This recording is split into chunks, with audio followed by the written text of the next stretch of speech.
সম্মানিত উপস্থিতি, আজকের এই ঐতিহাসিক সিরাতুন নবী সাল্লাল্লাহু আলাইহি ওয়াসাল্লাম মাহফিলে এখন বিশেষ আকর্ষণ হিসেবে বক্তব্য পেশ করবেন, আলোচনা পেশ করবেন এদেশের হাজার হাজার মানুষের হৃদয়ের স্পন্দন মুফতি আমির হামজা। মুফতি আমির হামজা, নারায়ে তাকবীর।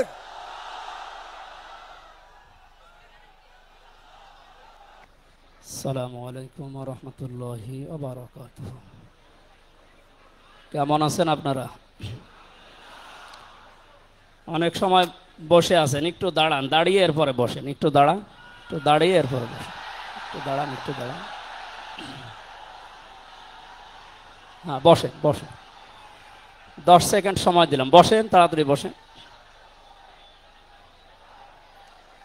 আলহামদুলিল্লাহি রাব্বিল মাশরিকাইনি ওয়া রাব্বিল মাগরিবাইন আল্লাযী খালাকা কুল্লা শাইইন যাওজাইন ওয়া আওজাবা আলাইনাল ইহসানা বিল ওয়ালিদাইন ওয়া নাশহাদু আল্লা ইলাহা ইল্লাল্লাহু ওয়াহদাহু লা শারীকা লাহু ওয়া আশহাদু আন্না মুহাম্মাদান আবদুহু ওয়া রাসূলুহু সাইয়্যিদুল কাউনাইন সাল্লাল্লাহু আলাইহি ওয়া আলা আলিহি ওয়া সাহবিহি ওয়া তাবাইহি আজমাইন লাইলা ওয়া নাহারান ফিত তারফাইন।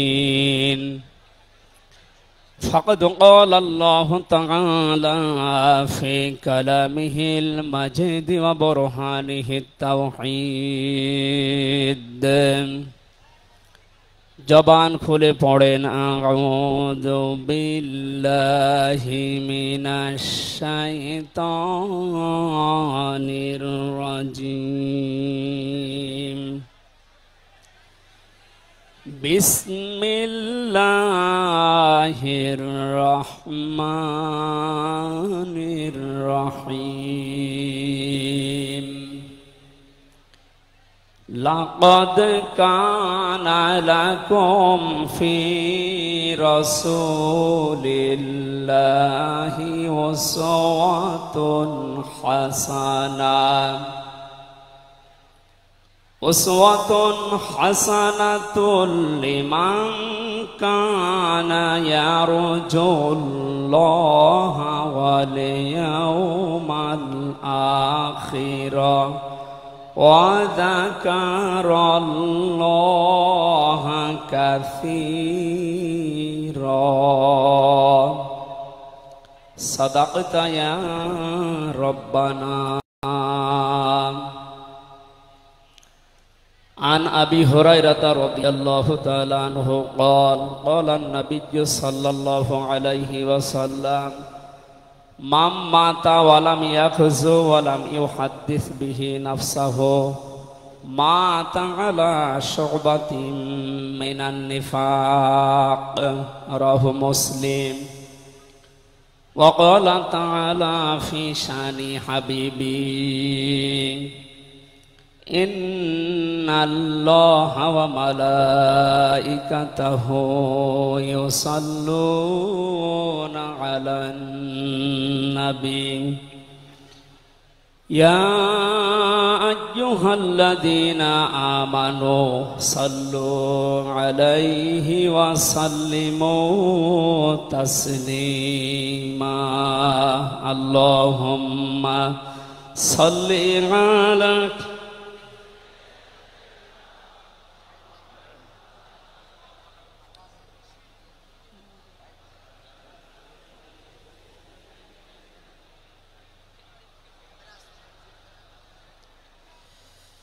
আলহামদুলিল্লাহ।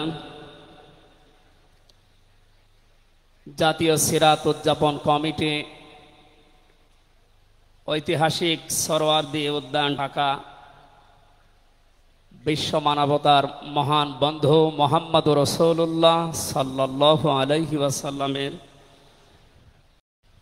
জীবন চরিত্র সম্পর্কে আলোচনার এই পবিত্র অনুষ্ঠানের সম্মানিত সভাপতি বিশিষ্ট আলেমে দিন জনাব মাওলানা আবু তাহের জিহাদি দামাত বারকাতুহুমুল আলিয়া, মাহফিলের প্রধান অতিথি আন্দরকিল্লা শাহী জামে মসজিদের সম্মানিত খতিব আওলাদে রসুল আল্লামা আনোয়ার হোসাইন তাহের আল জাবের আল মাদানী মাদ্দাজিল্লুহুল আলিয়া, সম্মানিত অতিথিবৃন্দ, মঞ্চে বসা জাতীয় নেতৃবৃন্দ, সামনে বসা মুসলমান ভাইরা, পর্দার আড়ালের সম্মানিতা মা এবং বোনেরা, প্রশাসনের ভাইরা, প্রাণ প্রিয় ঢাকাবাসী, সবাইকে নিয়ে মহান রব্বুল ইজ্জাত আল জালালের দরবারে শুকরিয়া জানাচ্ছি, যিনি মহামানবের জীবন চরিত্র সম্পর্কে আলোচনার এই পবিত্র অনুষ্ঠানে আমাদেরকে হাজির হওয়ার তৌফিক দিলেন।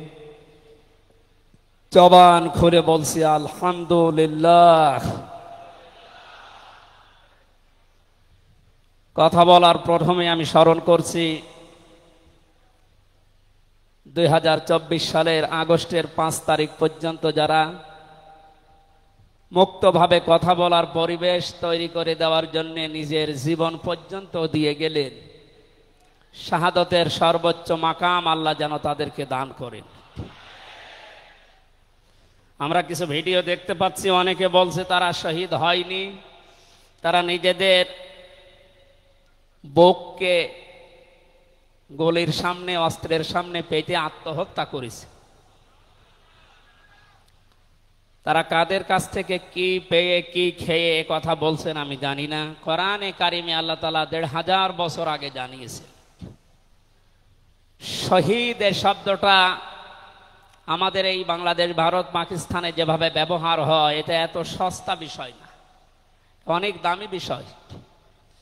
শহীদদের ব্যাপারে কথা যেন মানুষ উল্টা পাল্টা না বলে, এজন্য মানুষের মুখের উপরে আল্লাহ নোটিশ জারি করে দিয়েছে। আল্লাহ পাক বলেন, ওয়ালা তাকুলু লিমান ইউকতালু ফি সাবিলিল্লাহি আমওয়াত বাল আহইয়াউন ইনদা বাল আহইয়াউ ওয়ালাকিন লা তাশউরুন। সূরা বাকারার 154 নম্বর আয়াতে আমি যতগুলো তাফসীর পড়েছি, সব মুফাসসির আয়াতের ব্যাপারে একই বক্তব্য দিয়েছেন। আল্লাহ পাক তামাম দুনিয়ার সব মানুষের মুখের উপরে নোটিশ দিয়েছেন, ওয়ালা তাকুলু, কেউ এ কথা বলবো না যে মানুষগুলো আমি আল্লাহর জন্য জীবন দিয়েছে, এরা মারা গেছে, কথা কখনো বলবা না। কারণ তারা জীবিত এবং তারা, তোমরা এই বিষয়টা বোঝো না, উপলব্ধি করতে পারো না।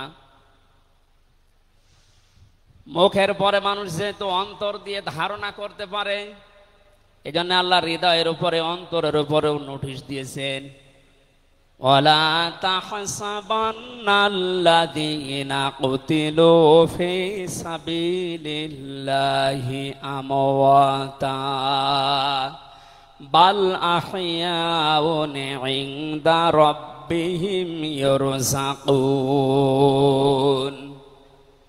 সূরা আলে ইমরানের 169 নম্বর আয়াতে আল্লাহ জানিয়েছেন, মুখ দিয়ে তো বলাই যাবে না যে শহীদরা মারা গেছে, এমনকি অন্তরে ধারণাও আনবে না যে শহীদরা মারা গেছে, বরং তারা জীবিত এবং আমি আল্লাহর কাছে তারা রিজিক প্রাপ্ত হচ্ছে। বলেন আল্লাহু আকবার। এই আয়াতটা যে 100% বাস্তব। আমি কিছুদিন আগে গিয়েছিলাম গাইবান্ধা, বাংলাদেশ ইসলামী ছাত্র শিবিরের সদস্য ছিলেন ভাইটা। আগস্টের 5 তারিখের আগে তিনি জীবন দিয়েছেন জালিমের বুলেটের সামনে। শহীদ সাব্বির হোসাইন, 1 মাস পরে তার কবর ভেঙে গিয়েছিল এই বৃষ্টির পানিতে, তাজা রক্ত কবর থেকে বের হতে দেখা গিয়েছে। একটা মানুষ যদি খাবার না খাবে তাহলে রক্ত পেল কোথায়? এজন্য এগুলো যারা ছড়াচ্ছেন, আমরা আশা করব এই বিষয়গুলো আর সামনে নিয়ে আসবেন না। আমরা কোরআনে কারিমের আয়াতের উপরে 100% বিশ্বাস করি এবং কথা বলি, জালেমের জুলুমের সামনে যারা নিজের জীবন পর্যন্ত দিয়ে গেলেন আগস্টের 5 তারিখের আগ পর্যন্ত, প্রত্যেকেই শহীদ যাদের ঈমান আছে, এবং আল্লাহ তাদেরকে যেন শাহাদাতের সর্বোচ্চ মাকাম দান করেন, বলেন আমিন। কোথায় ছিলাম আমরা আর কোথায় আছি এখনো বাস্তবতা টের পান না।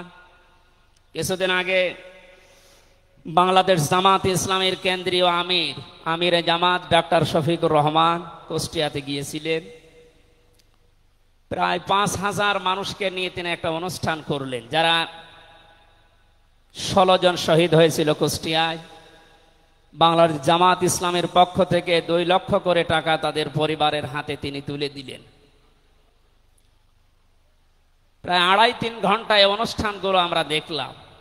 বলেন তো, আগস্টের 5 তারিখের আগে 5000 না, এরকম মানুষ যদি 5 জন এক জায়গায় হইতো 14টা মামলা হয়ে যেত। কোথায় ছিলাম আমরা আর কোথায় এখন পৌঁছিয়েছি, এরপরও যদি এটাকে কেউ নিয়ামত মনে না করে। গতকালকের একটা জরিপ আমি পেয়েছি, বাংলাদেশে 100 জনের 14 জন এখনো পর্যন্ত, আপা আপনি ঘাবড়াবেন না, আমরা নরম হয়ে যাই, এ দলে আছে। 100 জনের কতজন? 100 জনের 28 জন এখনো পর্যন্ত থালা নেওয়ার জন্য খুব তাড়াতাড়ি করছে। আমি নাম নাই নিলাম। আনন্দের বিষয়, 100 জনের 58 জন মানুষ এখন চাচ্ছে এদেশে আল্লাহর বিধান দিয়ে জমিনটা চলুক। আগস্টের 5 তারিখ খুব বেশি দিন যায়নি। এই কয়েকদিনের ব্যবধানে যদি এই অবস্থা সৃষ্টি হয়, এই জন্য আমার মনে হচ্ছে এদেশের অনেক মুনাফিকেরা বুঝে ফেলেছে বিষয়টা, এজন্য খুব তাড়াতাড়ি করছে যে থালা আমাদের হাতে দেন। আমার দাদা একটা গল্প বলতেন। এক লোক বিবাহ করার পরে বাসর রাতে বউকে রেখে একটু বাইরে গেছে। দাদি শাশুড়ি এসে বলছে, আমার কিন্তু পতি চাই, তুমি কি করবা আমি জানি না। নতুন বউ ডাক দিয়ে বলছে, দাদি শাশুড়ি আমার একটু সময় দেন, আপনার পতি হবে, অসুবিধা নেই। শাশুড়ি এসে বলছে, বৌমা আমার কিন্তু নাতি চাই। ঠিক আছে, আমার সময় দেবেন তো। দেবর আর ননদ এসে বলছে, ভাবি আপনি কি করবেন আমরা জানি না, আমাদের কিন্তু ভাতিজা চাই। কিছুক্ষণ পরে স্বামী এসে বলছে, বউ তুমি কি করবা আমরা জানি না, আমার বেবি চাই। বউ মাথা উঁচু করে বলছে, তোমরা কি সব পাগলের বংশ? আমার এখনো কিছুই হয়নি, এরপরে 10 মাস 10 দিন সময় লাগবে, তারপরে কারো বেবি চাই, কারো ভাতিজা চাই, কারো নাতি চাই, সব হবে। আমারে তো সময় দেবেন নাকি? 15.5 বছরে যে জঞ্জাল তৈরি হয়ে আছে, 1-1.5 মাসে পরিষ্কার করা সম্ভব? আপনি কি মনে করেন? যারাই দায়িত্ব পেয়েছে ছাত্র জনতার হাত থেকে, দেশের মানুষের হাত থেকে, তাদেরকে তো একটু সময় দেবেন নাকি? কুষ্টিয়াতে বাংলাদেশ জামাতে ইসলামের শ্রদ্ধাভাজন আমির উনি সাংবাদিকদের জানিয়েছেন, আমরা সম্মানজনক এবং যুক্তিপূর্ণ সময় তাদেরকে দিতে চাই, যেন দিনের ভোট আর রাতে না হয়। কথা বলেন না কেন? সুতরাং সম্মানজনক সময় নিয়ে তারা ঠিক ব্যবস্থা করবে। যারা খুব তাড়াতাড়ি করছেন, 10 মাস 10 দিন সময় দেবেন না, এমনিতেই বেবি অনেকে ফ্ল্যাক্সি লোড করে নিয়ে আসবে বাড়ি থেকে। সুতরাং আমরা চাচ্ছি, সংস্কার যখন আরম্ভ হয়েছে দেশে, 1628টা চেয়ার আছে এই দেশের মেন চেয়ার, এই চেয়ার না, যিনি পালিয়েছে তার চেয়ার থেকে শুরু করে এদেশের ওসি সাহেবের চেয়ার পর্যন্ত আপনি গণনা করবেন, 1628টা চেয়ার হয়। আমরা চাই খুব তাড়াতাড়ি যারা দায়িত্বে আছেন এই 1628টা চেয়ার যেন খুব তাড়াতাড়ি পরিবর্তন করা হয়, কারণ এগুলো সব ওই জালেমদের দোষ। এগুলো পাল্টিয়ে বৈষম্যের শিকার হয়ে 15.5 বছর যারা ওএসডি হয়েছিলেন, যারা নিজেদের চেয়ার পর্যন্ত পৌঁছাতে পারে নাই, আমরা চাই তাদেরকে এই সমস্ত জায়গাগুলোতে দেওয়া হোক। জালেমদেরকে আল্লাহ হেদায়েত দেয় না, তার বাস্তব প্রমাণ কালকের একটা কল রেকর্ড। একজনের জন্মদিন নাকি গোপালগঞ্জে পালন করতে দেয়নি এক ওসি সাহেব, এই জন্য বাইরের দেশ থেকে তাকে হুমকি দিচ্ছে যে তার নাম লিস্ট করে রাখো, আমি যদি কোনোদিন আসি তার খবর করব। আমি কথাটা শোনার পরে মিলালাম, আল্লাহু লা ইয়াহদিল কওমাজ জালিমিন। আল্লাহ যে ইহদি দিয়েছেন মোজারে, বর্তমান ভবিষ্যৎ, প্রেজেন্ট ফিউচার, আল্লাহ তাআলা জানিয়েছেন যে আমি জালেমদেরকে হেদায়েত দিচ্ছি না, দেবও না। কালকের কল রেকর্ড শোনার পরে আমার মনে হচ্ছে ওনার কপালে হেদায়েত নেই এবং আল্লাহ দেবেও না। নয়তো এত কিছু হওয়ার পরেও এই লোকটা হুমকি দিতে পারে, আপনার বিশ্বাস হয়? হেদায়েত চাই না, কারণ আমরা হেদায়েত চাইলেও আল্লাহ দেবেন না। জালেমদের হেদায়েত দেবেন না আল্লাহ নিজে জানিয়েছেন, কারণ জালেমদের বিরুদ্ধে মামলা দায়ের করবে আল্লাহ নিজে। এটা আমি বানালাম। সূরা শুরা 25 নম্বর পারা 6 নম্বর পৃষ্ঠার 13 নম্বর লাইনের 42 নম্বর আয়াতে আছে, ইন্নামাস সাবিলু আলাল্লাযিনা ইয়াযলিমুনান নাস, ইলা আখিরি আয়া। আল্লাহ পাক বলেন, অবশ্যই আমি আল্লাহ নিজে মামলা দায়ের করব, কেস করব, অভিযোগ দাখিল করব তাদের বিরুদ্ধে যারা মানুষ হয়ে মানুষের বিরুদ্ধে জুলুম করে। আল্লাহ ইয়াজলিমুন আল মুসলিমুনা দেননি যে মুসলমানদের উপরে যারা জুলুম করে, ইয়াজলিমুন আন নাস দিয়েছেন যারা মানুষের উপরে জুলুম করে, অত্যাচার করে। এরা আমির হামজার মামলার আসামি না, এরা সরাসরি আল্লাহর মামলার আসামি। 1628 জন যারাই ছিলেন আপনারা কিন্তু বাংলাদেশের কারো মামলার আসামি না, সবাই এখন আল্লাহর মামলার আসামি। মামলার বাদী যত বড় হয় মামলা তত কঠিন হয় এবং জামিন পাওয়াও তত কঠিন হয়। আপনারা জানেন আমি 3টি বছর জেলে ছিলাম। আমার যে মামলা ছিল, আমার মনে হয় যদি সাজাও লাগিয়ে দিত সর্বোচ্চ 3 মাস। কিন্তু মামলার বাদী যেহেতু একেবারে আল্লাহর ওলি, এই জন্যে বহুবার মামলা সিএমএম কোর্ট, জজ কোর্ট, হাইকোর্টে ওঠার পরও বলে না, হবে না। এই কয়েকদিন আগে মামলা আমার সব খারিজ হয়ে গেছে। আমি মনে করলাম মাননীয় আদালতকে প্রশ্ন করি যে আমার এই মামলা তো আপনার কাছে 3 বছর ছিল, এতদিন তো কিছুই করেননি, হঠাৎ এখন বলছেন কোনো দোষ নেই, সব বেকসুর খালাস করে দিলাম। মামলাটা হাতে নিয়ে উনি বলছে এর ভেতরে তো কোনো মাল ম্যাটারেস নেই, কি দিয়ে বিচার করব, সব বাদ দিয়ে দিলাম। তো এতদিন এই কথা বললে তো আমার 3 বছর জেলে থাকা লাগে না। উনি এইটাই বলতো যে হুজুর আমার হাত বাঁধা ছিল। কি বাধা ছিল? এখন যেহেতু হাত খোলা, ন্যায় বিচার করতে পারছেন, আমরা চাই এদেশে যত চেয়ার আছে সব হাত যেন আবু সাইদের মতো এভাবে খোলা থাকে। এভাবে হাত খোলা চান না? কিয়ামতের আগে কোন জালেম এদেশের চেয়ারে আর আসতে পারবে না ইনশাআল্লাহ। সতর্ক থাকা লাগবে আমাদের। এই জন্য যারা তাড়াহুড়া করছেন আপনারা একটু শান্ত হন। আগে 10 মাস 10 দিন সময় দেন, বাসর হোক। কথা বলেন না কেন? আমি আর নিচে নামলাম না। আল্লাহ আপনাদেরকে সম্মতি দান করুন, আমিন। দরুদ আর সালাম পড়ছি আমাদের নবী মুহাম্মদুর রাসূলুল্লাহ সাল্লাল্লাহু আলাইহি ওয়াসাল্লামের প্রতি। আজকে সেই বিকাল 3টা থেকে শুরু করে রাত 9টা পর্যন্ত এদেশের পতিত যশা আলেমদের মুখে, ইসলামিক চিন্তাবিদদের মুখে এবং জাতীয় নেতৃবৃন্দের মুখে আপনারা নবীর সিরাত সম্পর্কে বিভিন্ন কথা শুনতেছেন। আমি লাইভ দেখছিলাম। আমার আজকের আলোচনার বিষয় রাসূল সাল্লাল্লাহু আলাইহি ওয়াসাল্লাম কেন একমাত্র আদর্শ। এই পয়েন্টের উপরে কোরআন শরীফ থেকে, হাদিস থেকে আমি 18টা পয়েন্ট বের করেছি।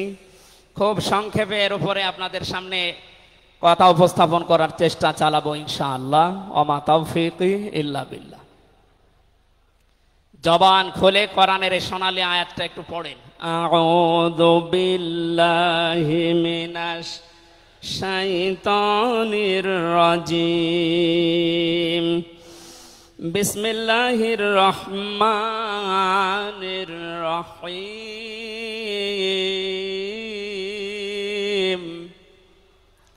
লাকাদ কানা লাকুম ফি রাসূলিল্লাহি উসওয়াতুন হাসানা। সাদাকতা ইয়া রব্বানা। সূরা আহজাব 21 নম্বর আয়াতের প্রথম অংশ আমরা তেলাওয়াত করলাম। আমার আলোচনার বিষয় হচ্ছে বিশ্বনবী কেন একমাত্র আদর্শ। এ পৃথিবীতে বহু মানুষকে আমরা আদর্শের সৈনিক হওয়ার ঘোষণা দিতে শুনি, তারা স্লোগান পর্যন্ত দেয়, আমরা সবাই অমক সেনা, ভয় করি না বুলেট বোমা। আজকের আলোচনার পরে এটা ক্লিয়ার হবে, বিশ্বনবী বাদ দিয়ে অন্য কারো আদর্শের সেনার ঘোষণা যদি কেউ দেয়, এ মারা গেলে নবীর সুপারিশ থেকে বঞ্চিত ও চির জাহান্নামী। আমরা যেহেতু মানুষ এবং আমরা মুসলিম, আমরা জাহান্নামে যেতে চাই না। এই ছোট্ট ভুলের কারণে এই ভুলটা আজকে শুধরিয়ে নেব ইনশাআল্লাহ। সূরা আহজাব কোন সূরা বলেন তো? এটা ক্লাস চলছে, ছাত্রের মতো জবাব দেবে। আহজাব শব্দের শাব্দিক অর্থ দল সমূহ। এর এক বচনে হচ্ছে হিজবুন। হিজবুন মানে দল। পৃথিবীতে দল আছে দুইটা। প্রশ্ন আসতে পারে, বাংলাদেশে প্রায় ৭৩টার উপরে দল, আর দল দুইটা মানে? হ্যাঁ, দল একটা হচ্ছে আল্লাহর দল, একটা হচ্ছে শয়তানের দল। আমরা সামনে বিস্তারিত ওই দুইটা দলের উপরে কথা বলবো ইনশাআল্লাহ। দল করা লাগবে এই ঘোষণা আমির হামজার না আল্লাহর? এই শব্দটা শুনলে অনেকে মানধাত আমলের দিকে নিয়ে যায়। আপনি আলেম মানুষ, হুজুর মানুষ, ইমাম সাহেব মানুষ, আপনি দল দাঁড়িয়ে এগুলো করবেন কেন? কোরআনে কারিমের যদি কেউ একটা আয়াত অবিশ্বাস করে, আর ইমান থাকার কথা। আল্লাহ পাক বলেন, ওয়ালতাকুম মিনকুম উম্মাতুন, তোমাদের ভেতরে অবশ্যই একটা দল থাকতেই হবে। তাহলে দল এই শব্দটা কোরআনে আছে না নেই? দল এই বাংলায় নেই, কিন্তু উম্মাতুন এই শব্দ তো আছে। আমি সেই দিন গাইবান্ধায় ওই দিন আলোচনা করার পরে একজন মুসলিম হয়েছিল, জিজ্ঞাসা করলাম। পরবর্তীতে ওই দিন আলোচনার বিষয় ছিল ভোট। উনি শিক্ষিত মানুষ, আমারে জিজ্ঞাসা করছে, আপনি ভোট এ শব্দ নিয়ে আসলেন, কোরআনে হাদিসে এই শব্দ আছে? এটা তো আরবি। হ্যাঁ আছে। আমানাত শব্দটা কোরআনে আছে। তাফসিরে মারিফুল কোরআন আল্লামা শফি রহমতুল্লাহ আলাইহি আমানতের প্রায় 19টা অর্থ দিয়েছেন। তার ভেতরে অন্যতম অর্থ হচ্ছে ভোট দেওয়া, রায় দেওয়া, সমর্থন দেওয়া। সুতরাং কেউ যদি ভোট এটাকে দুনিয়ার কোন বিষয় মনে করে এড়িয়ে যায়, সে কিন্তু মরণের পরে ধরা খাবে। কথা বলেন? আমরা আখেরাতে আদালতে ধরা খেতে চাই, আমরা বাঁচতে চাই। সুতরাং দল মাস্ট বি, করাই লাগবে। যে দলের কর্মসূচি দুইটা, তারা ভালো কাজে আদেশ করবে, অন্যায় কাজে বাধা দেবে। আল্লাহর ভাষা এরাই হচ্ছে সফল কাম দল। এদেশে যত দল আছে, এই দুইটি কর্মসূচি কারা পালন করে আপনি অবশ্যই দেখতে পাচ্ছেন। আপনার বিবেকের কাছে প্রশ্ন করে আপনি সামনে আগাবেন ইনশাআল্লাহ।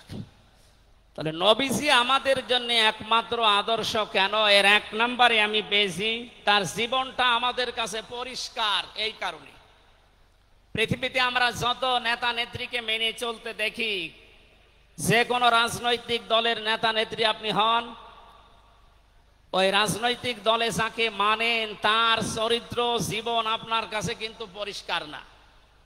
কথা বলে না কেন? আমি নাম ধরেই বলছি, আওয়ামী লীগ যারা করতেন, এখন আওয়ামী লীগ দেশে আছে কিনা আমি জানি না, আছে বললাম ওই যে 14%, ওরাও এখনো পর্যন্ত তওবা করে ফিরে আসার চেষ্টায় আছে। আল্লাহ যেন তাদেরকে তাওফিক দেন। আর যদি হেদায়েত না থাকে, দোয়া করেও তো হবে না, আল্লাহ যেন তাদেরকে মায়ের কাছে পাঠিয়ে দেন। একটু আস্তে বলেন ভাই, এটা জোরে বলার দরকার নেই। জীবনী পরিষ্কার হওয়ার কথা বলছিলাম। যারা করতেন আওয়ামী লীগ, বলেন তো আপনার বিবেকের কাছে, শেখ হাসিনা জীবনে কোনোদিন একটা মিথ্যা কথা বলেনি, এ গ্যারান্টি আপনি দিতে পারবেন? না না, এ কথা বলা ভুল হয়ে গেল। ওনার সারা জীবনে কোনো সত্য কথা আছে কিনা আমার সন্দেহ। আমার এই 33 বছর বয়সে তো আমি কোনো সত্য কথা ওনার কাছ থেকে শুনলাম না। কথা বললেই মিথ্যা কথা বল। ওইটা নয়, বাদ দিলাম। আমি আর একজনের ধরি, বিএনপি যারা করেন, খালেদা জিয়া জীবনে একটা মিথ্যা কথা বলেনি, এ কথা আপনি গ্যারান্টি দিতে পারবেন? জামাত ইসলাম যারা করে তারা এ কথার গ্যারান্টি দিতে পারবেন যে মরহুম শহীদ মতিউর রহমান নিজামী জীবনে মিথ্যা কথা বলেনি? বলেন না। চরমনাই পীরের মুরিদ যারা, তারা কি গ্যারান্টি দিতে পারে সৈয়দ রেজাউল করিম জীবনেও মিথ্যা কথা বলেনি? একজনের ব্যাপারে গ্যারান্টি আছে, আল্লাহ নিজে গ্যারান্টি দিয়েছেন, তার 63 বছরে একটা মিথ্যা কথা নেই।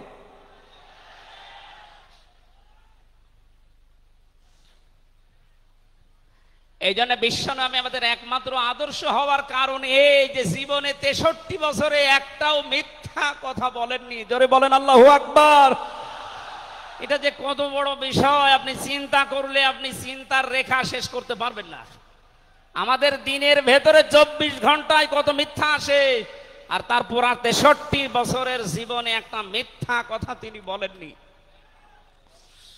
2 নম্বরে পেয়েছি আমি, তিনি উন্নত চরিত্রের অধিকারী ছিলেন। এমন চরিত্র আল্লাহ তাকে দিয়েছিলেন।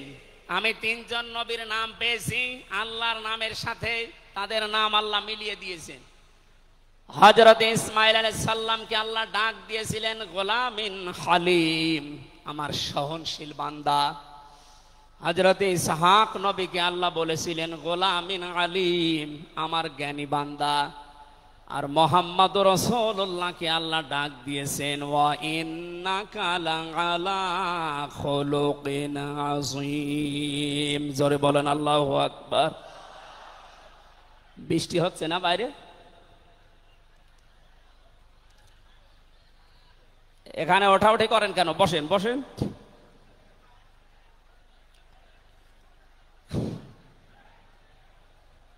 এই কোরআনের আলোচনার ভেতরে কথা বললে কিন্তু গুনাহ হবে ভাই, কথা বলা যাবে না। কষ্ট হলে ওইভাবে থাকেন, কথা বলবেন না।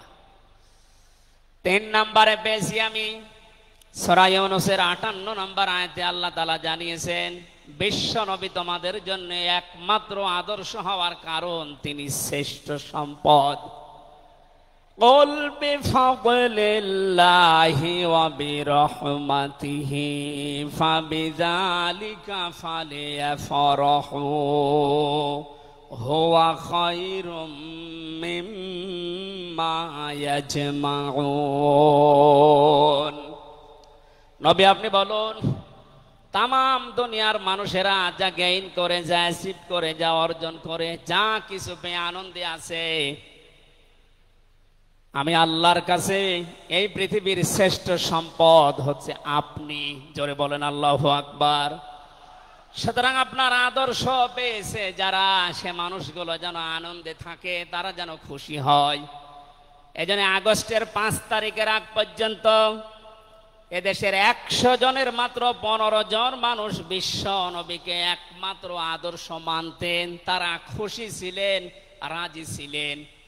মাত্র 1 মাস কয়েক দিনের ব্যবধানে এই যে 100 জনের এখন 58 জন মানুষ বিশ্ব নবী ছাড়া আর কাউকে বুঝতে চাচ্ছে না। সময়টা যেতে দেনে দেশের 100 জনের 100 জন মানুষ চাইবে বিশ্ব নবী ছাড়া কারো আদর্শ মানি না। ওকে সংক্ষেপ করছে আমাদের প্রধান অতিথি এসে পড়েছেন। এই জন্য 4 নম্বরে পেয়েছি এই পৃথিবীর ময়দানে বিশ্ব নবী মুহাম্মদুর রাসূলুল্লাহ হচ্ছেন আল্লাহর পক্ষ থেকে আমাদের জন্য, বিশেষ করে মুমিনদের জন্য সবচাইতে বড় অনুগ্রহ। সূরা আলে ইমরানের 164 নম্বর আয়াতে আল্লাহ ঘোষণা দিচ্ছেন লাকাদ মান্নাল্লাহু আলাল মুমিনিনা ইয লাকাদ মান্নাল্লাহু আলাল মুমিনিনা ইয বাআসা ফীহিম রাসূলা ইলা আখির আয়াত। অবশ্যই মুমিনদের জন্য এই পৃথিবীর ময়দানে বিশ্বনবী মুহাম্মদুর রাসূলুল্লাহ আল্লাহর পক্ষ থেকে একটা অনুগ্রহ। আমরা এক একটা আয়াতের ভেতরে বিভিন্ন তাফসীর অনুযায়ী যত কথা আল্লাহ জানিয়েছেন নবীর সম্পর্কে, প্রচন্ড গরম, আপনাদের কষ্ট হবে যেন আমি খুব সামারাইজ করছি। 6 নম্বরে পৃথিবীর ময়দানে বিশ্বনবী একমাত্র আদর্শ হওয়ার পেছনে কারণ এই, তিনি গোটা জাহানের জন্য ছিলেন একমাত্র রহমত। সূরা আম্বিয়ার 107 নম্বর আয়াতে আল্লাহ এই ঘোষণা দিয়েছেন, ওমা আরসালনাকা ইল্লা রাহমাতাল লিল আলামিন। বলেন আল্লাহু আকবার। আল্লাহ আলম বলেন না যে শুধু পৃথিবীর জন্য, আলামিন যত জগৎ আল্লাহ বাজিয়েছেন আর যত জগতে আল্লাহর যত সৃষ্টি আছে, এতানাজ্জালুল আমরু বাইনাহুন্না, প্রতিটি জগতে ওই সৃষ্টি অনুযায়ী আল্লাহর বিধিবিধান নাজিল হচ্ছে। যেখানেই যেই সৃষ্টি আছে প্রত্যেকটা সৃষ্টির জন্য মুহাম্মদুর রাসূলুল্লাহ হচ্ছেন আল্লাহর পক্ষ থেকে রহমত। বলেন সুবহানাল্লাহ। সেই রহমতকে হযরতে হালিমাতুস সাদিয়া চিনেছিলেন। কোলে নেওয়া থেকে শুরু করে বাড়ি পর্যন্ত যেখানে নিয়ে গেছেন, সিরাত ইবনে হিশাম বলছে সব জায়গায় হালিমাতুস সাদিয়া বিশ্ব নবীর মাধ্যমে আল্লাহর রহমত পেয়েছিলেন। সিরাত বিশ্বকোষের ভেতরে পেয়েছি আল্লাহর নবীকে হযরতে হালিমাতুস সাদিয়া যেদিন কোলে তুলে নিলেন, হযরতে হালিমা বলেন আমার স্তনে দুধ ছিল না। মুহাম্মদুর রাসূলুল্লাহকে কোলে নেওয়ার সঙ্গে সঙ্গে আমাদের স্তন, আমার স্তন দুইটাই দুধে পরিপূর্ণ হয়ে গেছে। আমি ডান স্তন তাকে দিলাম, তিনি পান করলেন। বাম স্তন তাকে দিয়েছি, সঙ্গে সঙ্গে তিনি মুখ বের করে নিলেন। হযরতে হালিমা বলেন আমি একবার, দুইবার, তিনবার মুহাম্মদুর রাসূলুল্লাহর মুখে আমার স্তন দিয়েছিলাম। তিনবারই মুহাম্মদ সাল্লাল্লাহু আলাইহি সাল্লাম স্তন থেকে মুখ বের করে নিয়েছেন। চোখের ইশারা দিয়ে যেন আমাকে বসাতে চাই, মা হালিমা জোর করেন কেন? ডান স্তন এটা আমার অধিকার ছিল, আমি পান করেছি। বাম স্তন এটা আমার অধিকার না। আমি জানি আপনার একটা সন্তান আছে, তার নাম আব্দুল্লাহ, এটা আমার দুধ ভাই আব্দুল্লাহর অধিকার। ও মা হালিমা, পৃথিবীতে আমি ভাইয়ের হক নষ্ট করার জন্য আসি না, এসেছি ভাইয়ের হক ফিরিয়ে দেওয়ার জন্য। ঢাকাবাসী যেই নবী মায়ের কোলে বসে ভাইয়ের হক নষ্ট করেন নাই এই রবিউল আউয়াল মাসে, সেই নবীর উম্মত আমরা এখন যারা দাবি করছি, অধিকাংশ গুলোই দেখতে পাই যত বড় হচ্ছি তত ভাইয়ের হক মারার জম হচ্ছি। এটা তো রবিউল আউয়ালের শিক্ষা ছিল না। হযরতে হালিমা বলেন তাকে যে গাধার উপরে তুললাম দুর্বল ছিল, সঙ্গে সঙ্গে সবল হয়ে গেছে। বাড়িতে পৌঁছাতে দেরি, কুয়ায় পানি ছিল না, কুয়া ভর্তি হয়ে গেছে। খেজুর গাছে খেজুর ছিল না, বিশ্ব নবী মুহাম্মদুর রাসূলুল্লাহ যেহেতু রহমত, আমার খেজুর গাছে খেজুর পরিপূর্ণ হয়ে গেছে। সুতরাং ওনাকে যেখানেই নেওয়া হয় সেখানে যদি রহমত আসে, আমাদের এই মাথা থেকে পা পর্যন্ত, রান্নাঘর থেকে আন্তর্জাতিক জীবন পর্যন্ত, আজকের এই সিরাত অনুষ্ঠানে যদি সিদ্ধান্ত নিয়ে যেতে পারি সব জায়গায় তাকে ছাড়া কাউকে মানব না, অবশ্যই আল্লাহ পাকে 56,000 বর্গ মাইল রহমত বরকত দিয়ে ভরে দেবেন। কথা বলেন ঠিক কিনা? আল্লাহ যেন এটা দেন আমাদের মাধ্যমে, বলেন আমিন। 6 নাম্বারটা 7 নাম্বারটা খুব গুরুত্বপূর্ণ, এইটার ব্যাখ্যা করার জন্য আমি 8-10 মিনিট সময় নিলাম, একটু খেয়াল করবেন। বিশ্বনবী আমাদের একমাত্র আদর্শ, এই কারণে 7 নাম্বার পয়েন্টে আমি কোরআন থেকে নিয়েছি। গণা মাপের গ্যারান্টি শুধু তার আদর্শ অনুসরণের মাধ্যমে। পৃথিবীতে বহু মানুষ আছে, বহু বিশ্ব নেতার দাবি অনেকে করছে, অনেকে বিশ্ব মানবতার দাবি করছে, অথচ বিশ্ব নেতা হওয়ার জন্য যে 7টা কোয়ালিটি লাগে আমরা অধিকাংশ মানুষের ভেতরে পাই না, আন্দাজে শুধু ঢোল বাজায়। এ পৃথিবীতে বিশ্ব নেতার দাবি করতে পারেন নবীরা, রাসূলরা। কথা বলেন ঠিক কিনা? এই পৃথিবীতে বিশ্ব নেতৃত্ব দেওয়ার দাবি করতে পারে নবী রাসূলরা। এ কথার সাথে একমত আছেন? আমরা একজন নবীর নাম বলছি, হযরত ঈসা রূহুল্লাহ। তিনি জন্মের পরে তার জাতির লোকেরা তাকে অবৈধ, হারামজাদা, এরকম উল্টা পাল্টা নাম দিয়ে ডাকতো। হযরতে মরিয়ম আলাইহিস সালামের কাছে যখন জিজ্ঞাসা করেছে জাতির লোকেরা বিয়ে হয়নি, সন্তান পেলে কোথায়, খুব খেয়াল করে শুনবেন।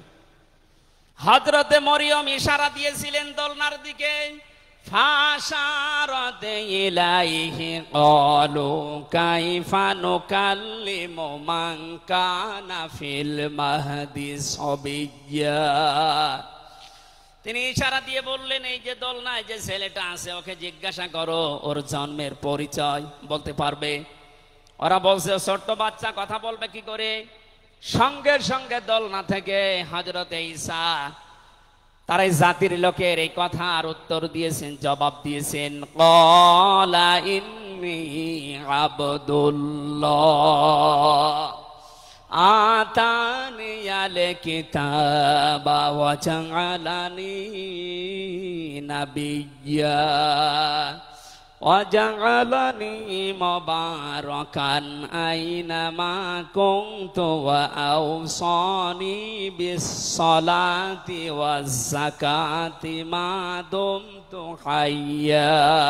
বলেন আল্লাহু আকবার। দোলনা থেকে হযরত ঈসা বললেন, আমি অবৈধ সন্তান না, আমি জারজ না, আমি আল্লাহর বান্দা। আল্লাহ পাক আমাকে জামানায় নবী করে পাঠিয়েছেন এবং আমাকে সামনে কিতাব দেবেন। আমাকে তিনি ওসিয়ত করেছেন, আদেশ দিয়েছেন আমি যেন সালাত আদায় করি, যাকাত আদায় করি যতদিন আমি জীবিত আছি। আমার মা আর বাবার সাথে, মায়ের সাথে যেন আমি ভালো ব্যবহার করি। এখানে কয়েকটা পয়েন্টের দিকে তাকান। হযরতে ঈসা তিনি নিজের পরিচয় দিতে গিয়ে প্রথমে বললেন, আমি আব্দুল্লাহ, আল্লাহর বান্দা। আল্লাহ আমাকে জামানার নবী করে পাঠিয়েছেন এবং কিতাব সামনে আমাকে দেবেন। আজ পৃথিবীর ময়দানে যারা বিশ্ব নেতা হওয়ার কথা জানায়, যাদেরকে দাবি করা হয়, দেখেন তো এ মানুষগুলোর বাবা এক ধর্মের, মা আর এক ধর্মের। জন্ম আপনার আগে বৈধ হওয়া লাগবে, এরপরে বিশ্ব নেতা। যে 7টা পয়েন্ট আছে আয়াতের তাফসিরে, অত জোরে বলার দরকার নেই, আপনি বুঝলেই হবে। বিশ্ব নেতা হওয়ার জন্য প্রথম কোয়ালিটি থাকবে, আপনার জন্ম হওয়া লাগবে বৈধ। এ পৃথিবীর প্রত্যেকটা নবীর জন্ম ছিল বৈধ, কোন নবী অবৈধ না। কথা বলেন। অথচ এখন অনেককে এমন দাবি করে আকাশে তোলা হচ্ছে যার মা এক ধর্মের, বাবা আর এক ধর্মের। আমি বাকি 6টা নাই বললাম। ঢাকাবাসী এবার আসেন তো সূরা আলে ইমরানের 131 নম্বর আয়াতের এই ব্যাখ্যাটা বলার জন্য আমি এই আশপাশে যাচ্ছিলাম। বিশ্ব নবীকে অনুসরণ করলে জীবনের গুনাহ মাপের গ্যারান্টি দিয়েছেন কে? এতদিন আয়াত যেভাবে শুনেছেন ওইভাবে না, যেহেতু এখন ডিজিটাল যুগ, ডিজিটাল কায়দায় শোনা লাগবে। কুল ইন কুনতুম তুহিব্বুনাল্লাহা ফাত্তাবিউনি ইউহিব্বুকুমুল্লাহ ওয়া ইয়াগফির লাকুম যুনুবাকুম আল্লাহু গফুরুর রহিম। এটা তাফসিরে ফি জিলালিল কোরআনে সাইয়্যিদ কুতুব বিস্তারিত দিয়েছেন, আমি শুধু ইঙ্গিত দিচ্ছি, একটু তাকান। আল্লাহ পাক বলেন, নবী আপনি বলুন, যদি আল্লাহকে ভালোবাসি এ দাবি তোমাদের থাকে, এ দাবি আমাদের আছে না নেই? আল্লাহকে আমরা ভালোবাসি এ দাবি আছে না নেই? আল্লাহ বলেন দাবি যারা করে তাদেরকে আপনি বলেন যে ফাত্তাবিউনি, তারা যেন আপনার অনুসরণ করে। আল্লাহ পাক বলেন তারা যদি আপনার অনুসরণ করে ইউহিব্বুকুমুল্লাহ, আমি আল্লাহ নিজেই তাদেরকে ভালোবাসা আরম্ভ করব। আমি যদি কাউকে ভালোবাসি তার জীবনের অপরাধগুলো মাফ করে দেই, আমি গফুর, আমি রহিম। এ পর্যন্ত বাংলা অর্থ ছিল। এবার আসেন ব্যাখ্যায়। এদিকে আসেন আপনারা, এদিকে আসেন। ফাত্তাবিউনি, আমার অনুসরণ করো, আমাকে দেখে দেখে চলো। এখন এই অনুসরণ করা লাগবে কি নবীজির জীবনের আংশিক না পূর্ণাঙ্গ? আরো জোরে বলেন, আংশিক না পূর্ণাঙ্গ? আব্দুল্লাহ ইবনে উবাইয়ের দিকে তাকান, এ লোকটা অনুসরণ করেছিল কিন্তু আংশিক। এই জন্য মুনাফিকের সর্দার হয়ে মারা গেছে। কথা বলেন ঠিক কিনা?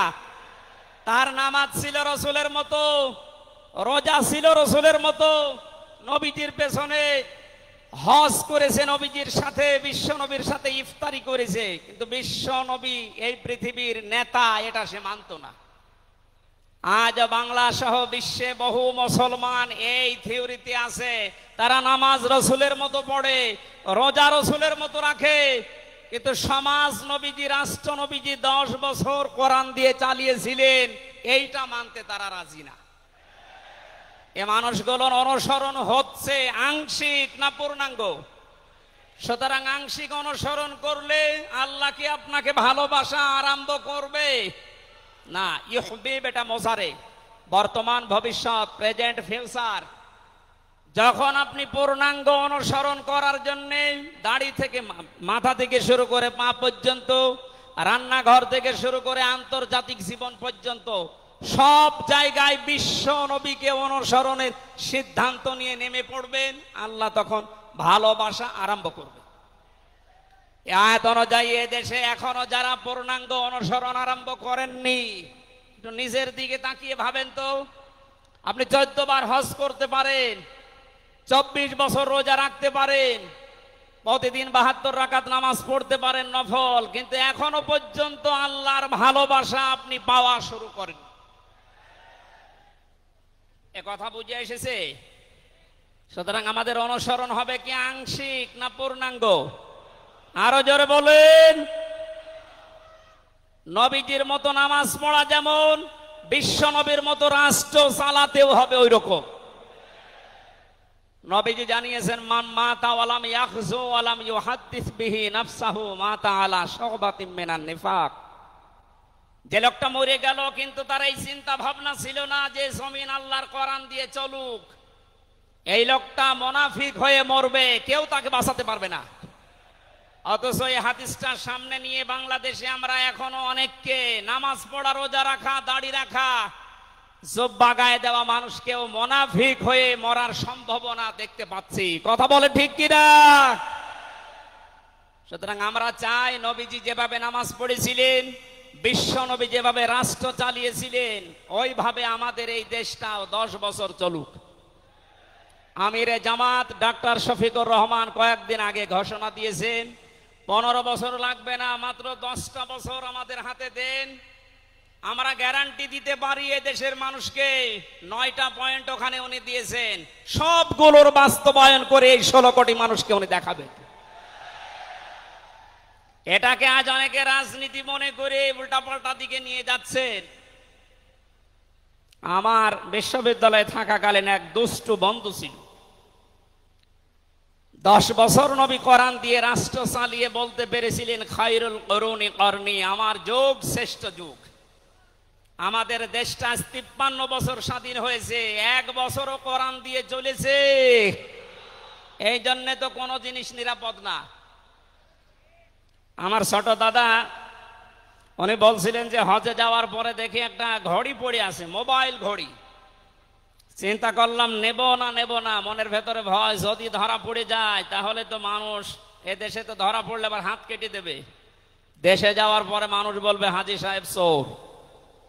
এই ভয়তে নিলাম না। কি করি, অতক্ষণ দাঁড়িয়ে থেকে কেউ নেয়ও না, কারো পায়ের নিচে পড়ে আবার নষ্ট হয়ে যাবে, তুলে নিলাম এদিক ওদিকে তাকিয়ে। হারানো জিনিস যেখানে জমা দেয় ওই জায়গায় জমা দিলাম। ওনারে জিজ্ঞাসা করলাম, ভাই মোবাইলের দাম কেমন হবে?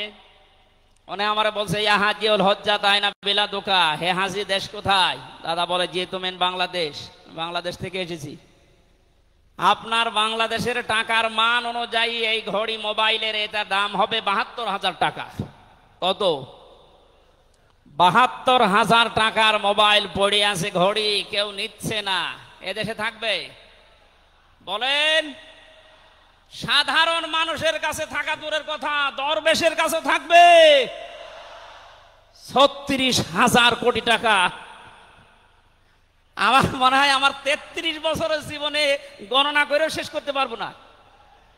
পদ্মা সেতু আর একটা বানিয়ে এখনো 4,000 কোটি টাকা রাষ্ট্রে থেকে যেত। কথা বলেন। দরবেশ যদি এই করে, যেগুলো ধরবেশ, ওগুলোর চরিত্র কি বলেন? এই জন্য এই বন্ধুটা আমারে বলছিল, আমি রামজা, আমি কুষ্টিয়া থেকে যাচ্ছিলাম ঢাকাতে, একটা নর্মাল কোচে চড়ে হঠাৎ আমার পেটে গন্ডগোল। সিরাজগঞ্জ রোড পার হওয়ার পর ড্রাইভারকে বললাম যে ভাই একটু দাঁড়ান, আমি নেমে যাব, আমার পেটে গন্ডগোল। ড্রাইভার বলছে গাড়ি থামবে না, একেবারে জায়গা মতো থামবে। আপনার যদি বেশি অসুবিধা হয় তো পেছনে সিট খালি আসে, বসে বসে আল্লাহ আল্লাহ করেন। ও বলছে আমার পেটে গন্ডগোল, কি আল্লাহ আল্লাহ থামে? পেছনে যে দেখি কয়েকটা সিট খালি পড়ে আছে, ওই যে পলিথিন দেয় বমি করার জন্য, একটা নিলাম, 2 সিটের মাঝে বসে ওই কাজ করলাম। চিন্তা করলাম এটা যদি রেখে চলে যায় তাহলে আমার তো বদনাম হয়ে যাবে। পকেট থেকে একটা সাদা রুমাল ছিল, ওইটা বের করলাম, টাইট করে বাঁধলাম, পেছনের সালানা খুলে ফেলে দেব। আল্লাহর ইশারা, পেছনে আসছিল মোটরসাইকেলওয়ালা, পড়বে কি পড়বে একেবারে মোটরসাইকেলের সামনে। ও বলছে জানলা দিয়ে তাকিয়ে আছি, দেখলাম মোটরসাইকেলওয়ালা এদিকে ওদিকে তাকিয়ে, ও মনে করছে নতুন রুমালে থপ করে পড়লো কি। এ রুমাল যখন নতুন, ভেতরের জিনিসও মনে হয় নতুনই হবে। ও বলে তুলে নিল, ও বাড়ি যে টের পাবে যে কোন নতুন জিনিস। এই জন্য বলছে হামজা, আমাদের দেশে পায়খানা পর্যন্ত নিরাপদে নেই, এর বাস্তব প্রমাণ আমারটা। অথচ আমির জামাত গ্যারান্টি দিয়েছেন চুরি থাকবে না, শুধু পায়খানা না, 36,000 কোটি না, 36 পয়সাও চুরি হবে না। 10 বছরের জন্য ছেড়ে দেন দেশটা। আপনারা ওনার সাথে একমত কিনা? কারা কারা ওনাদের হাতে দিতে চান দেখি, লিল্লাহে তাকবীর।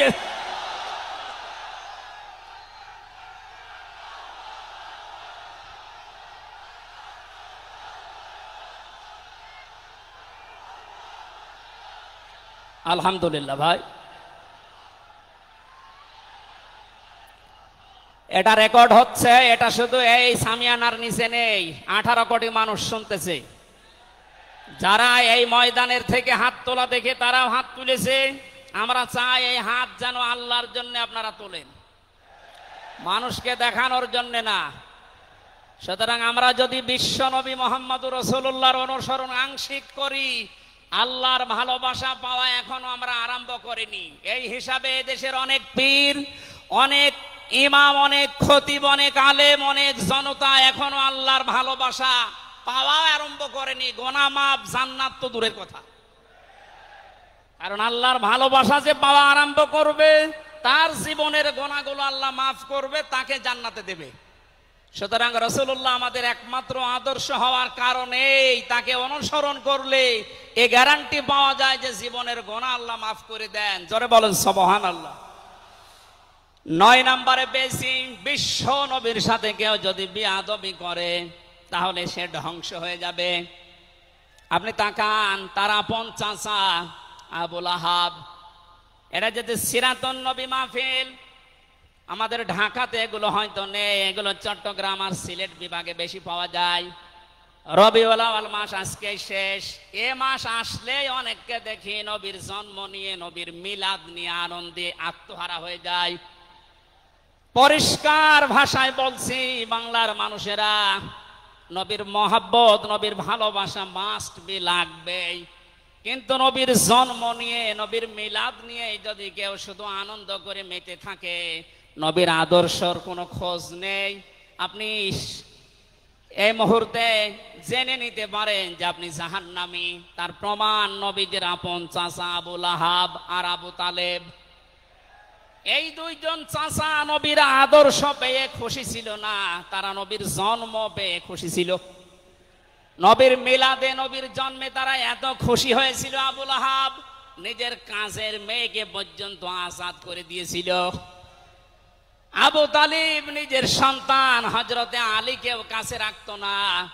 আল্লাহর নবীর জন্মে লোকটা এত বেশি খুশি হয়েছিল, যতদিন পর্যন্ত তার আন্ডারে ছিল নবীজি, ততদিন নিজের ছেলে বাদ দিয়ে বিশ্ব নবীকে কাছে রেখে ঘুমাতো।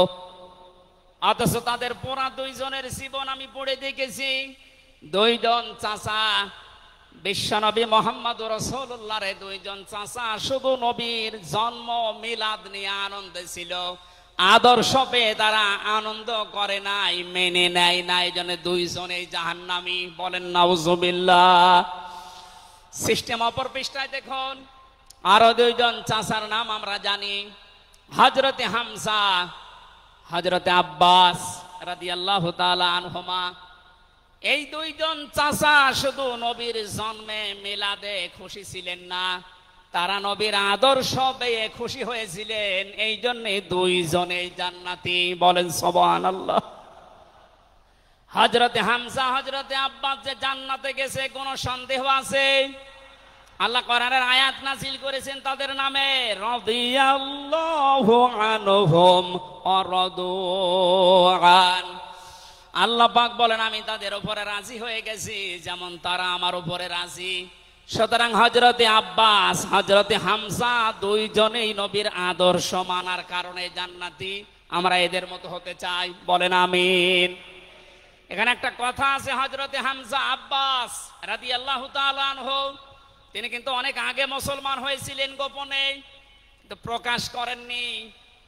এই মাসলাটা বলছি এই কারণে, 152 জন সমন্বয়কের ভেতরে 108 জন বাংলাদেশ ইসলামী ছাত্র শিবিরের নেতা এবং পরীক্ষিত কর্মী। তারা আজ অনেক জালেম এবং অনেক মুনাফিক পর্যন্ত, এমন অনেক আলেম নামে জালেম পর্যন্ত এই বিষদগার করছে। নাম যেহেতু দেখেছে ছাত্র শিবির, এই জন্য তাদের চুলকানি। কেন ওরা এতদিন পরিচয় প্রকাশ না করে এই কাজ করলো? ওরা মুনাফিক, ওরা শয়তান। যেখানে বিশ্বজিতের মতো হিন্দু সে রেহাই পায় না, সেখানে পরিচয় দিয়ে মার খাবে। সুতরাং সাদিক সাহেব এবং এস.এম. ফরহাদ ভাই সহ যারা পরিচয় গোপন করে এই জালেমের বিদায়ের জন্য এই বিপ্লব আমাদেরকে এনে দিয়েছেন, তাদেরকে প্রত্যেক থানায়, জেলায়, রাজধানীতে সংবর্ধনা দেওয়া দরকার। তারা এটা এমনিতেই করে নাই, তারা হযরতে আব্বাসের জীবন থেকে করেছে। অথচ হযরত আব্বাস রাসূলের বিরুদ্ধে বদরের ময়দানে বিরুদ্ধে যুদ্ধ করার জন্য আবু জাহেলের পক্ষ নিয়ে গিয়েছিল, অথচ তিনি ওই সময় মুসলমান। তার মানে নিজের পরিচয় গোপন করে বাস্তবতার নিরিখে স্থান কাল পাত্র ভেদে একটা কৌশল, এটা একটা হেকমা। ও জীবনে কোরআনই পড়ে নাই, হাদিস পড়ে নাই, ও ফতোয়া দিচ্ছে যে এ হচ্ছে মুনাফিক। এই জন্য ওনারা যা করেছে, আমি এখানে 9টা পয়েন্ট এনেছিলাম। সাদিক সাহেব ভাই সহ, এস.এম. ফরহাদ ভাই সহ 108 জন যা করেছে, সব নবীদের থেকে, নবীর মাদের থেকে, নবীর সাহাবীদের থেকে, নবীদের চাচার থেকে শিক্ষা নিয়ে এই হেকমতটা অবলম্বন করেছে। আল্লাহ তাদেরকে যেন সর্বোচ্চ মাকাম দান করেন। বলেন আমিন। আসতেছে মেহমান। বেয়াদবি করলে যে মানুষের জীবন ধ্বংস হয়ে যায় রাসূলের সাথে, তার প্রমাণ পেয়েছি নবীর এই চাচা আবু লাহাবের জীবন থেকে। বিশ্ব নবী যখন সাফা মারওয়া এই পাহাড়ের উপরে উঠে দাওয়াত দিচ্ছিলেন, এই লোকটা ডাক দিয়ে বলেছে, তাব্বালাকা লিহাজা জামাতানা ইয়া মুহাম্মদ, হে মুহাম্মদ তুমি ধ্বংস হয়ে যাও। তাফসিরের কিতাবে সূরা লাহাবের তাফসিরে পড়েছে, আবু লাহাব মুহাম্মদুর রাসূলুল্লাহকে শুধু ধ্বংস হয়ে যা এ কথা বলে নাই। সামনে একটা পাথর ছিল, পাথরটা হাতে নিয়ে নবীজির দিকে এভাবে নিক্ষেপ করেছিল। ঢাকাবাসী খুব খেয়াল করে শোনেন, এখানে আমার 2টা পয়েন্ট আছে। আবু লাহাব 1500 বছর আগে মুহাম্মদুর রাসূলুল্লাহর দিকে যে পাথর নিক্ষেপ করেছিল, তাফসিরে ফি জিলালিল কোরআন মুফাসসির লিখেছেন সাইয়্যিদ কুতুব, যে নবীজির সামনে পাথরটা পড়েছিল, নবীজির শরীরে লাগে নাই। আল্লাহ পাক সঙ্গে সঙ্গে তার জন্য কোরআনের আয়াত নাযিল করলেন, শুধু এই হাতের জন্য না, তাব্বাত ইয়াদা আবি লাহাবি ওয়া তাব। ইয়াদানে ছিল শব্দটা, ইয়াদাদি বচন আল্লাহ দিয়েছেন, অথচ আবু লাহাব পাথর নিক্ষেপ করেছিল কয় হাত দিয়ে? আরো জোরে। আর একবার বলেন। আল্লাহ যে তার দুই হাতি ধ্বংস করে দিলেন, জবাব দিয়েছেন মুফাসসির এইভাবে, আবুল আহাব যদিও এভাবে পাথর নিক্ষেপ করেছিল, এক হাত দিয়ে কিন্তু তার বাম হাত একটু নড়াচড়া করে সাপোর্ট দিয়েছিল। আপনি যদি এখান থেকে একটা কোনো কিছু নিক্ষেপ করেন এভাবে, এই হাত দিয়ে শুধু কাজ হবে না, এই হাতও নড়াচড়া করে সাপোর্ট দেবে। আল্লাহ এইটাও সহ্য করেন নাই। নবীজির বিরুদ্ধে যারা অবস্থান নিয়েছে, যে যতটুকু তার সাথে যারা সাহায্যে ছিল, সহযোগিতায় ছিল, আল্লাহ তাদেরকেও ধ্বংস করে দিয়েছেন। এই 15.5 বছরে আল্লাহর নবীর আদর্শকে, তার শিক্ষাকে, শিক্ষা ব্যবস্থা থেকে ডাইরেক্ট ডান হাতের মতো, অনেকে বাম হাতের মতো পেছন দরজা দিয়ে নাড়াচাড়া করে উল্টিয়ে ফেলেছিলেন। এই কথা বলেন না কেন? হযরতে আবু বকর আর নবীজির সেই সারে গারে সুরের সেই ঘটনাটা আমাদের শিক্ষা ব্যবস্থা এখন আর নেই। এগুলো তুলে ওখানে বাবার জীবনী বসিয়েছেন। সুতরাং নবীজিকে যারা আঘাত দিয়ে শিক্ষা ব্যবস্থা থেকে 96% মুসলমানের এই দেশে নবীর আদর্শ বাদ দিয়ে অন্য কাউকে যারা বসাতে চেয়েছিলেন, যারা ডাইরেক্ট এগুলো করেছিলেন, যেগুলো মন্ত্রণালয়ের দায়িত্বে ছিল, বাম হাত দিয়ে যারা পেছন দরজা দিয়ে নাড়াচাড়া দিয়েছেন, উপদেষ্টা মণ্ডলের ভেতরে 2 জন আছে, তারা সমকামিতা প্রমোট করছেন, আমরা শুনতে পাচ্ছি। পাঠ্যপুস্তকে যে পরিবর্ধন আনার চেষ্টায় আছেন, 96% মুসলমান কিন্তু ঘুমিয়ে যায়নি, এরা এখনো জেগে আছে। আমিরে জামাত কুষ্টিয়ায় সেদিন ঘোষণা দিয়েছে, দেশের মুসলমানেরা এখন আর 5 তারিখের আগের মতো ঘুমিয়ে নেই, সব সজাগ আছি আমরা। আরো জোরে বলেন। সুতরাং যারা ডান হাত দিয়ে চেষ্টা করছেন আল্লাহ বিরোধী, রাসূল বিরোধী, মানবতা বিরোধী এই কাজগুলোকে প্রমোট করার জন্য, বাস্তবায়নের জন্য, আর পেছনের দরজা দিয়ে যারা বিভিন্ন নাম নিয়ে আবুল আহাবের বাম হাতের মতো নাড়াচাড়া দিচ্ছেন, আল্লাহ পাক যদি ধরে আবুল আহাবের মতো ডান হাত বাম হাত সব কিন্তু ধ্বংস করে ছাড়বে। এজন্য আমরা সাবধান বাণী উচ্চারণ করছি। এগুলোই যারা আছেন, আমি নাম নিলাম না, ছাত্র জনতা যেভাবে আপনাদেরকে উপদেষ্টা বানিয়েছে, আপনি 152 জনের 108 জনের দেখতে পারছেন না। এই মানুষগুলো কি চাই? 108 জন না, আমি 152 জনের সাথে যোগাযোগ রেখে দেখেছি, সবাই চায় এদেশে আল্লাহর বিধান চালু হোক। এই রবিউল আউয়াল মাসে রাসূলের চরিত্র যেভাবে শুনি, ওটা যেন বাস্তবে দেখতে পাই, সেটা চালু হোক। 53 বছর তো দেখলে বাবা চালিয়েছিল, দুর্ভিক্ষে মরিছে অনেকে, আমি দেখি না, আমার তো 33 বছর, এ মুরব্বীরা দেখেছি। স্বামী চালিয়েছিল অনেকের চাচা চালিয়েছে 9 বছর, ভাবি চালিয়েছে, এমনকি বউ চালিয়েছে, এটা তো দেখলাম। এখন শুধুমাত্র কোরআন দিয়ে চললে, নবীর আদর্শ দিয়ে চললে দেশটা কেমন দেখা যায় এটা দেখতে বাকি আছে। এটা আপনারা দেখতে চান না সামনে? আমার জীবনের সবচাইতে বড় শখ, আকাঙ্ক্ষা, তামান্না এইটা, যে চর্ম চোখে যেন আল্লাহ আমাকে দেখায় যে 56,000 বর্গ মাইল তার কালাম দিয়ে চলছে। এটা দিয়ে চললে যে কেমন দেখা যায়, এটা মিনি জান্নাত হয়ে যাবে। আপনি বিশ্বাস করেন, এটা মিনি জান্নাত হয়ে যাবে। অনেকের এখনো পর্যন্ত শ্বশুর ভয় দেখাচ্ছে। আমির জামাত সেদিন বলেনি যে শ্বশুর ভয় দেখাচ্ছে মেয়েদেরকে, যে তোমাদের ঘর বন্দি করে রাখবে। অনেকে যারা ডাইল খায়, মামা বাবা খায়, লাল পানি খায়, এরা কি খাবে? দেশটা যদি কোরআন দিয়ে চলে, নবীর আদর্শ দিয়ে চলে, পুরা দেশটা হয়ে যাবে মসজিদের মতো। মসজিদে প্রবেশ করলে যত বড় বিড়ি খোর হোক, যত বড় ডাইল খোর হোক, যত বড় বাবা খোর হোক, আর লাল পানি যেই খায়, ওই পরিবেশে গেলে কেউ কি চাইবে যে একটু লাল পানি খাই? কারণ পরিবেশটাই রহমত দিয়ে ভরপুর। কথা বলেন ঠিক কিনা?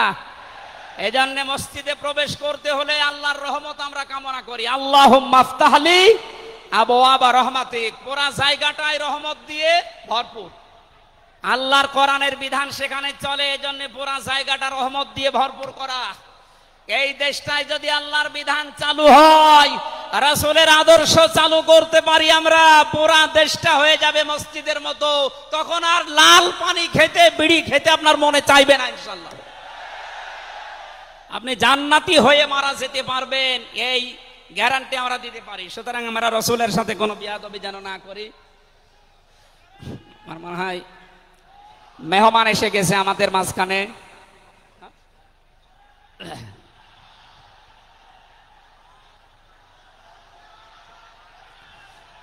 লিল্লাহি তাকবীর। আওলাদে রসুলের আগমন, আওলাদে রসুলের আগমন। আমাদের মাহফিলের প্রধান অতিথি আওলাদে রসুল আল্লামা আনোয়ার হোসাইন তাহের আল জাবেরি আল মাদানী মাদ্দাজিল্লাহুল আলী আমাদের মাঝে এসে গেছেন। আমরা যে প্রচন্ড গরমে আপনারা কষ্ট পাচ্ছেন, এবং উনি যেহেতু এসে গেছে এখন আর কথা বলা মনে হয় ঠিক হবে না। আমি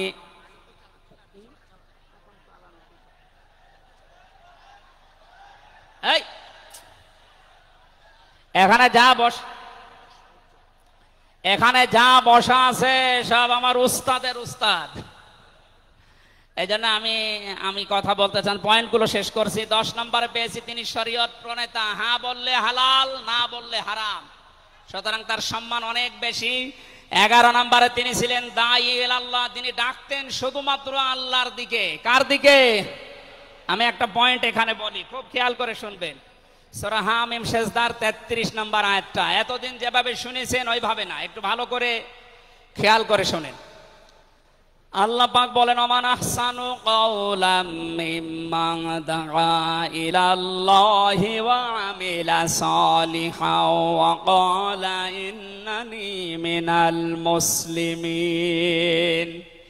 ওই লোকটার কথার চাইতে আর উত্তম কথা কে বলে দুনিয়ায়? যে লোকটা আল্লাহর দিকে মানুষকে ডাকে, নিজে ভালো ভালো কাজের আঞ্জাম দেয়, আর নিজে পরিচয় ওপেন করে যে আমি একজন মুসলমান। আমি কি? বাংলার মুসলমানেরা, আপনি আয়াতের দিকে 3টা বিষয় খেয়াল করেন। এদেশে কম বেশি আমরা 96% যেহেতু মুসলমান, এই জন্য আল্লাহর দিকে আমরা ডাকি, এটা আমি মেনে নিলাম। 2 নম্বরে ভালো ভালো কাজের আঞ্জাম আমরা নিজের জায়গা থেকে,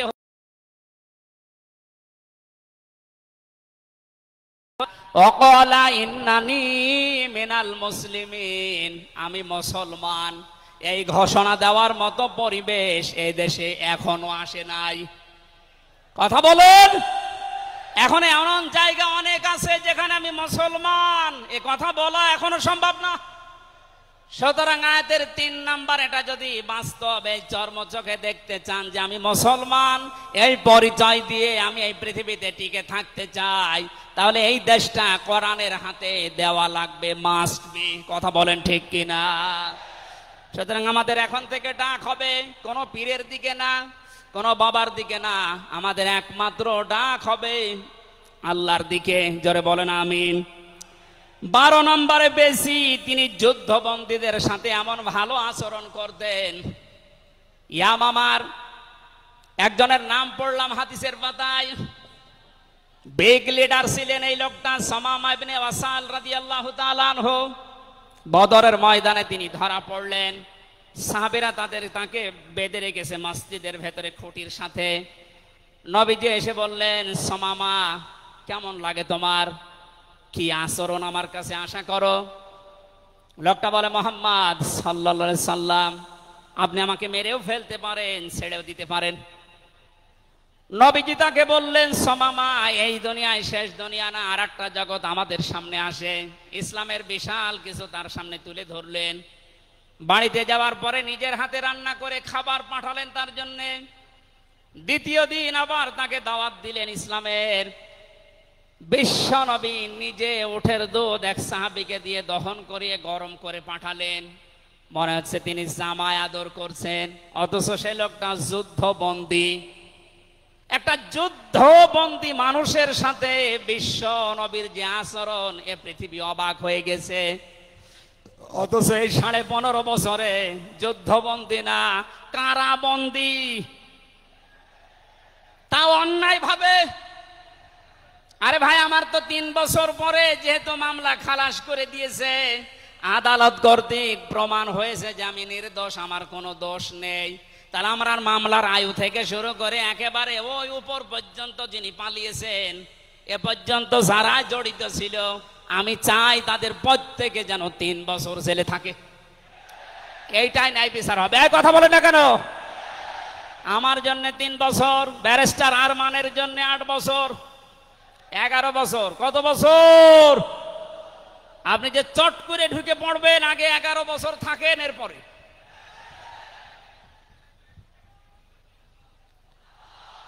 সুতরাং বাস্তবতা এইটাই।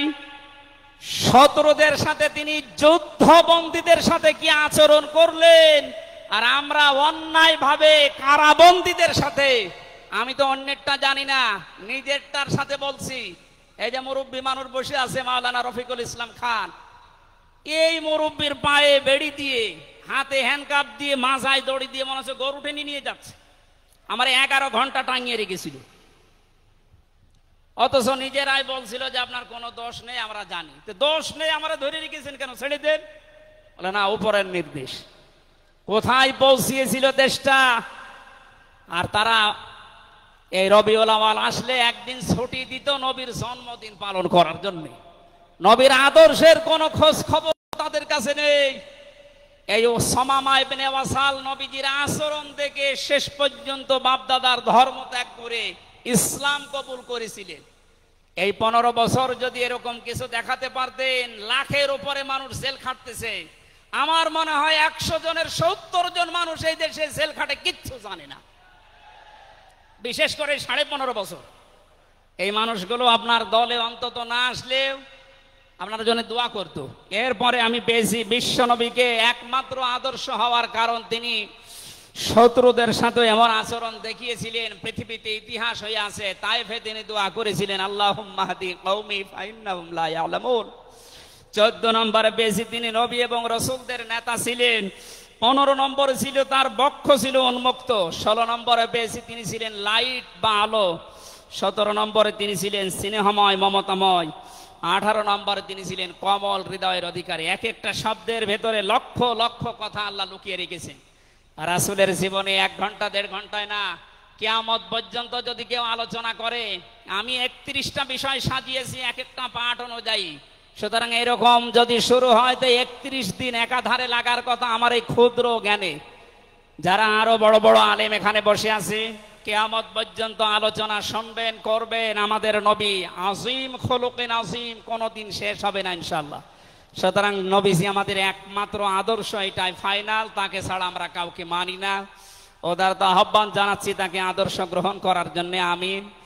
বারাকাল্লাহু লানা ওয়া লাকুম ফিল কোরআনিল আযীম। এখন আমাদের সামনে